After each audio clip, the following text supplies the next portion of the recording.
Good morning. As Þorfinnur just said, my name is Auður Ýr Steinarsdóttir and I'm the Deputy Director of the Internal Market Division of the EFTA Secretariat. We are actually the largest division of the Secretariat. We consist of 22 staff members and our main role is basically to serve the EEA EFTA states, Iceland, Liechtenstein and Norway in all their work related to the EEA Agreement.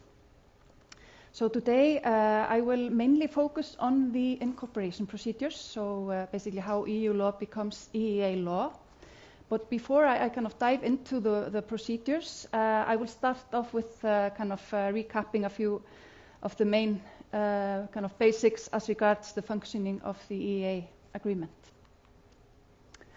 So firstly, as already covered by Hege, then the aim of the EEA agreement is, of course, to ensure a homogeneous internal market throughout the EEA.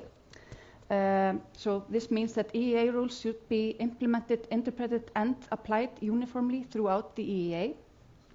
The agreement is dynamic in nature. It's continuously updated. We are always continuously incorporating new EU acts, EEA relevant EU acts, into the agreement, and thereby kind of expanding it. Also important to note that all decisions are based on consensus between the two sides, the EFTA side and the EU side.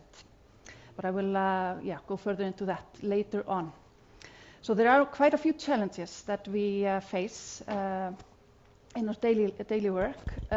Firstly, which is a bit kind of a core issue we're always dealing with. And it's very much related to the homogeneity, and that's as regards the incorporation speed, because of course we don't start our incorporation procedures until an act has been adopted on the EU side. So just by the nature of the EEA agreement, there is always a slight delay in the incorporation of acts into the EEA agreement.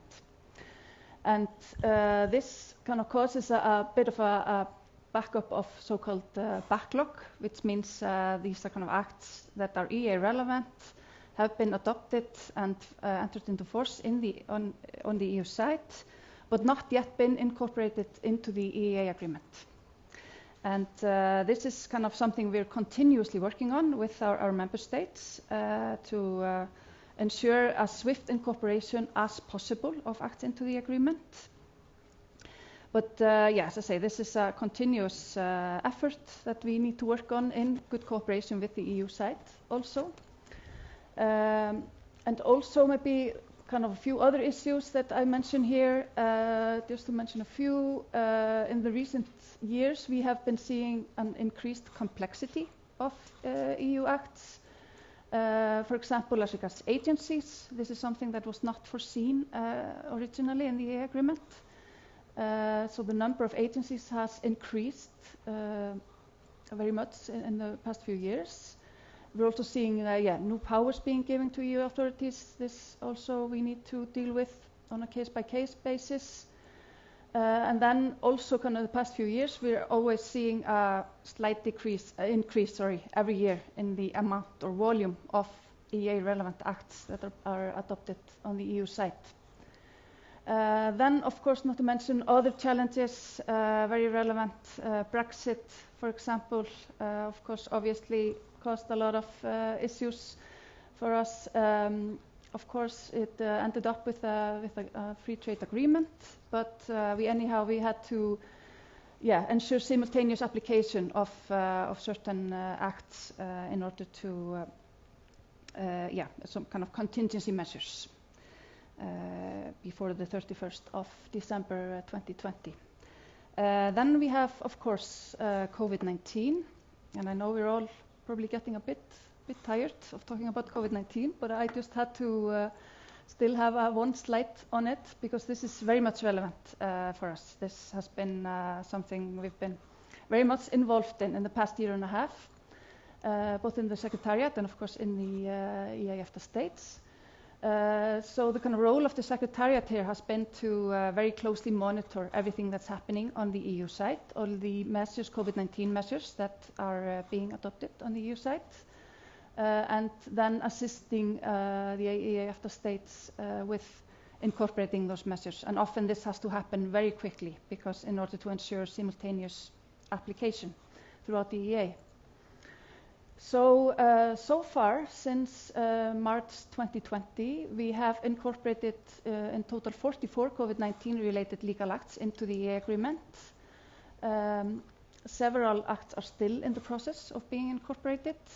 Just for example, we have 9 acts that will be incorporated at the upcoming Joint Committee meeting on the 24th of September. So after that, we will have in total 53 COVID-19 acts that have been incorporated. And out of these 44 acts that have already been incorporated, 17 have actually been incorporated urgently. So we have so-called written procedures. We have had 7 such procedures in the past year and a half, which is a very high number, I can tell you, because this is actually a procedure which is only used in very exceptional cases, where we have kind of need to very urgently incorporate in order to avoid serious market implications. So this has really affected us a lot. And also here, I'm not mentioning, we also have a lot of so-called soft law measures that the EU side has adopted that don't need to be specifically incorporated into the agreement, but anyways apply to the EFTA states as well. So and maybe just to name some examples. So as you know, these measures, they have been issued in response to the crisis, for example, covering public health. So there you have, of course, something we all know very well, the COVID-19 certificate. There we actually managed to ensure simultaneous application throughout the EEA as of 1st of July this summer, obviously very important for us all. But we've also had, for example, measures, very important measures within border and travel, and also some kind of economic aspects, state aid measures, etc.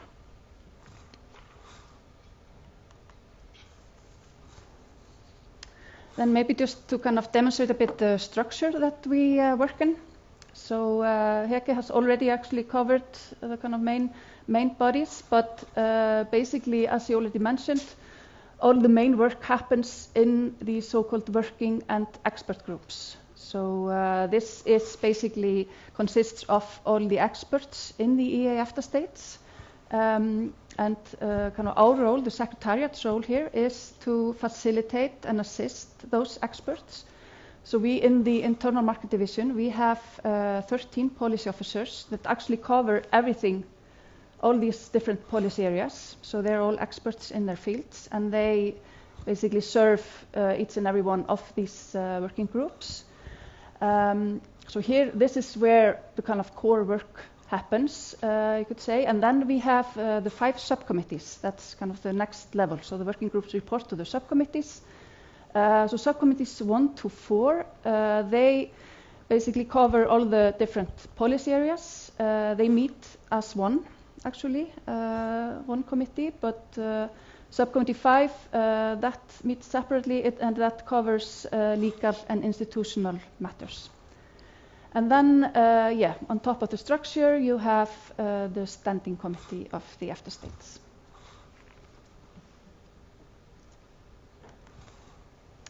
And then I'm going to dive into the incorporation procedures. I wanted to first draw your attention to this, the so-called EEA Web Tour that is available on the EFTA Secretariat's website. We're very proud of this. This has actually been also translated into the 3 languages of the EFTA states, so Norwegian, Icelandic, and German. And it basically, it's based on different layers. You can get quite detailed information on the different stages throughout the incorporation procedures. I'm obviously not going to go through the web tool with you. It would take too much time, but I very much encourage you to take a look if you haven't already done so. But I wanted to show you a little video that we made as a kind of teaser for the web tool. So maybe we'll just start off with that.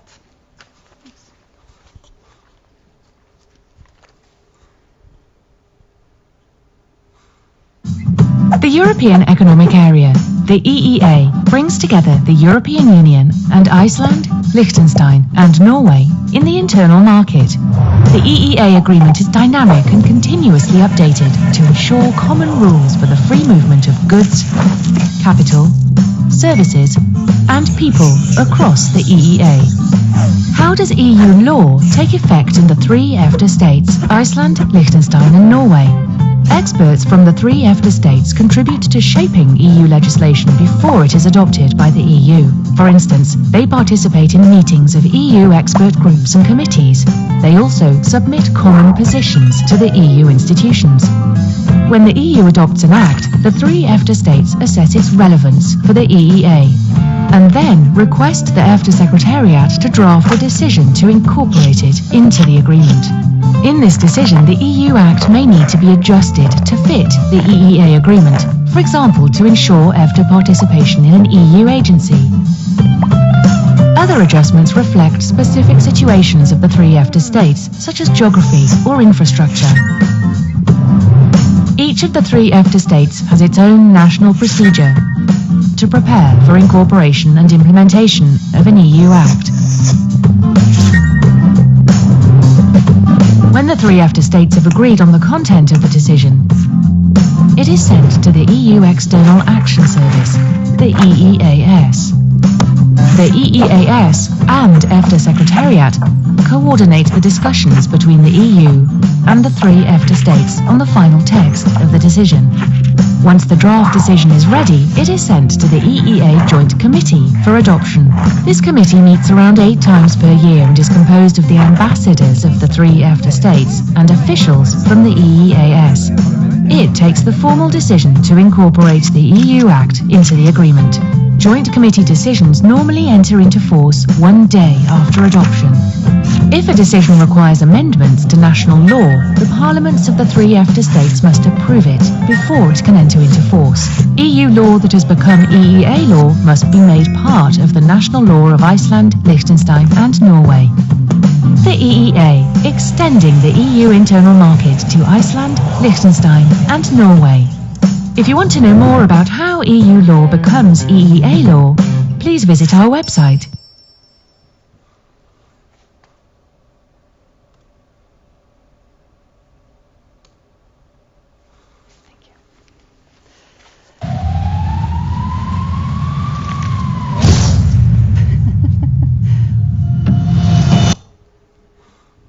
Okay, thank you. Sorry about that. So now I will go into kind of a bit more details on the incorporation procedure. So I will take you through all these different steps of the process. So starting off with something that's maybe not kind of technically part of the incorporation procedure as such, but this is a very important right that we have and that we actually use. So this is the so-called EU decision shaping. And this actually forms, we normally talk about kind of 2 main strands of the EEA work. So one, of course, is the incorporation, the decision making, the incorporation of EEA relevant EU acts into the agreement. But the second one is this decision shaping. So basically influencing EU legislation before it's adopted by the EU. So it's very important to note that the EEA agreement actually gives the EFTA states certain rights in EU decision shaping. So for example, the agreement gives the right to experts from the EFTA states to participate in EU expert groups and committees, obviously without the right to vote. But this is still a very important right that our member states use. It's very important also for them to kind of follow what's coming up, what's happening, what's being discussed, and also to kind of indirectly maybe influence a bit kind of what the discussion, etc. We of course can't vote, but we can still be there in the meetings. Another thing is that we use kind of